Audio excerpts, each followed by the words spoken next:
À l'Assemblée nationale, il y a un sujet sensible, épidermique. La retraite des députés. C'est un sujet qui ne me concerne pas. On est en permanence pointé du doigt. Mais pourquoi tant de haine? Les députés affirment avoir fait des efforts pour réduire les avantages de leur retraite. Vraiment? Les députés ont réformé leur système de retraite en 2010. Mais elle reste toujours très avantageuse. La durée et le taux de cotisation sont plus favorables que ceux du régime général. Un parlementaire cotise 31 ans pour avoir une retraite à taux plein. Quand le salarié, lui, doit cotiser plus de 40 ans. Le député Alain Chrétien a accepté de nous montrer ce qu'il touchera à sa retraite grâce à ce nouveau système s'il ne faisait qu'un mandat. Il a demandé à l'Assemblée nationale de faire le calcul. Au bout de 5 ans de cotisation, j'ai quand même touché 1 000 € de retraite. Pour certains Français, il leur faut 40, voire plus, 40 ans pour toucher ces 1 000 € de retraite. Donc il y a une vraie différence. Mais de combien la différence exactement? Cet économiste l'a calculé pour nous. Comparons avec une retraite dans le privé, à salaire égal, un peu plus de 7 000 € bruts sur 5 ans. Que toucherait le salarié? Et ça donne 542 € de pension mensuelle. Donc c'est 2 fois moins que le député. C'est 2 fois moins que le député. L'explication, c'est l'employeur, l'Assemblée nationale, qui cotise plus pour la retraite du député que ne le fait une entreprise pour son salarié.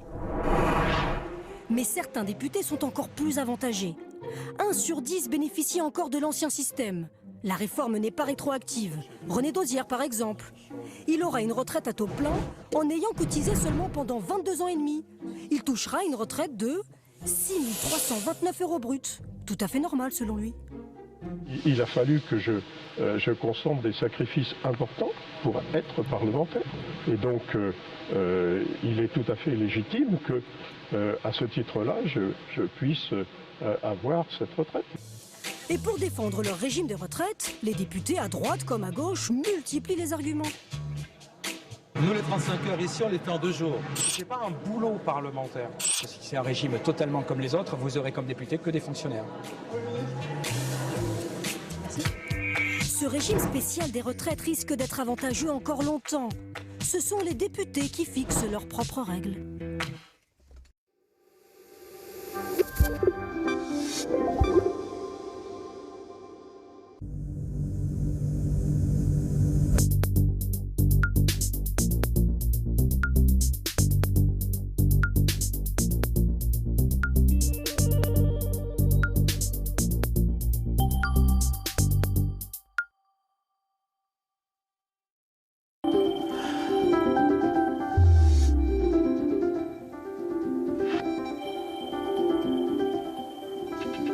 Madame, Monsieur, bonsoir. Avant l'installation de l'anticyclone, une instabilité se poursuit sur le flanc est et sur la Corse avec beaucoup de neige. Soyez toujours prudents. Regardez la carte que nous avons préparée pour ce soir et cette nuit. Et bien toujours des Ardennes au Massif central sur le flanc est du pays. On a de la neige, y compris dans la région lyonnaise. Beaucoup de vent en Méditerranée entre 90 et 100 km/h et de la neige à basse altitude sur la Corse.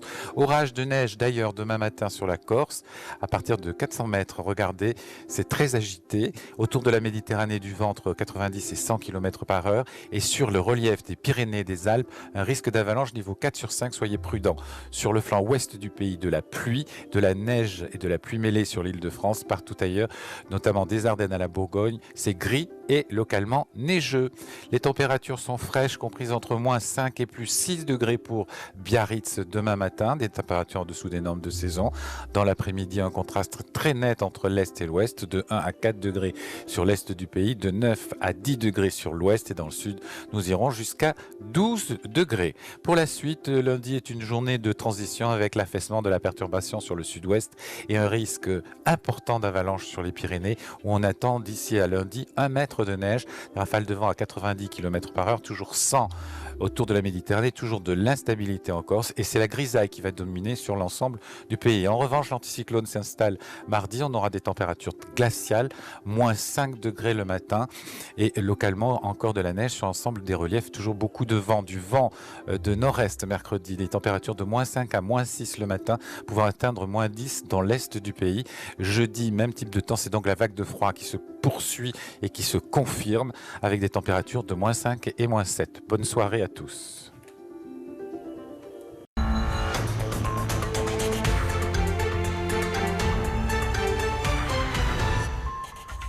Le sommet Afrique-France au Mali, sécurité, stabilité, échanges sont les grands thèmes qui ont été abordés à Bamako. Un sommet d'adieu à François Hollande pour de nombreux chefs d'État du continent. Le président africain ironise sur sa présidence qui a selon lui un goût d'inachevé. Mahmoud Abbas au Vatican, le président palestinien a été reçu en audience par le pape François, l'occasion de revenir sur les projets de Donald Trump pour le Proche-Orient, mais aussi d'inaugurer un bâtiment. L'ambassade palestinienne auprès du Saint-Siège a ouvert ce samedi. Et puis aux États-Unis, ce bras de fer entre Donald Trump et une icône des droits civiques. John Lewis, parlementaire, héros anti-ségrégation, conteste le président élu. Pour lui, il n'est pas légitime, il n'assistera pas à sa cérémonie d'investiture vendredi. Donald Trump s'en moque sur les réseaux sociaux et se fait conspuer. De premières manifestations anti-Trump commencent dans le pays. Elles vont durer près d'une semaine. Bienvenue sur France 24. Ils étaient une trentaine réunis à Bamako, au Mali, ce samedi. Une trentaine de chefs d'État et de gouvernement venus du Tchad, du Nigeria, de Gambie et même encore du Zimbabwe ou du Rwanda pour participer au sommet Afrique-France. L'occasion de faire des adieux à François Hollande pour la fin de son mandat. Ce dernier a d'ailleurs plaisanté sur sa présidence, non sans ironie. Le président français semble esquisser des regrets. Écoutez. Durant toutes ces années où j'ai été parmi vous, j'ai été accueilli sur le sol africain et j'y ai effectué 32 visites officielles.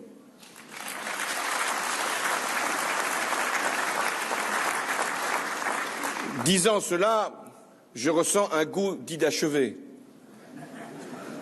qui aurait dû finalement justifier d'autres prétentions. Voilà pour cet extrait, ce sommet Afrique-France est l'occasion d'aborder les questions des échanges, de la sécurité et du développement de certains pays. Et la crise en Gambie a notamment fait l'objet d'un sommet. Dans le sommet, son président élu Adama Barrow était présent. Et le président actuel Yahya Jammeh, lui qui refuse de quitter le pouvoir, on a beaucoup parlé de lui lors de ce sommet. Le point depuis Bamako avec notre envoyé spécial Jean-Karim Fall.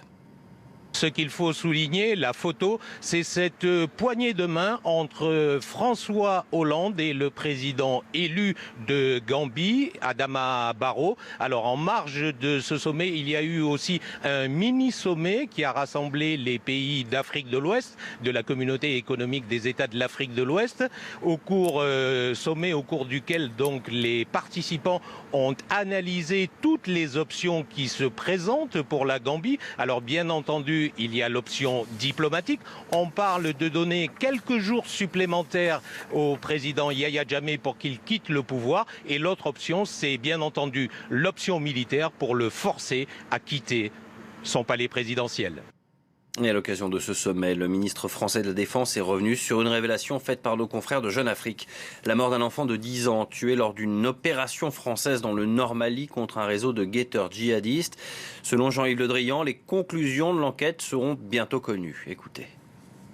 À partir du moment où j'ai été informé que la victime de cette opération était un mineur, c'était le 16 décembre, j'ai décidé une enquête de commandement pour vérifier les conditions dans lesquelles s'était menée cette opération qui avait abouti à la mort de ce jeune homme. Cette enquête est en cours.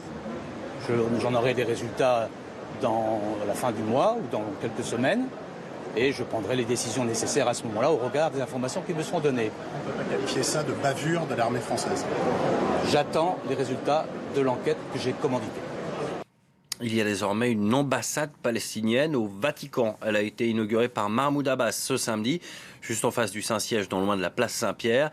Le président palestinien a aussi été reçu par le pape François et n'a pas manqué de commenter les projets de Donald Trump qui souhaite notamment transférer l'ambassade américaine de Tel Aviv à Jérusalem. Axel Simon.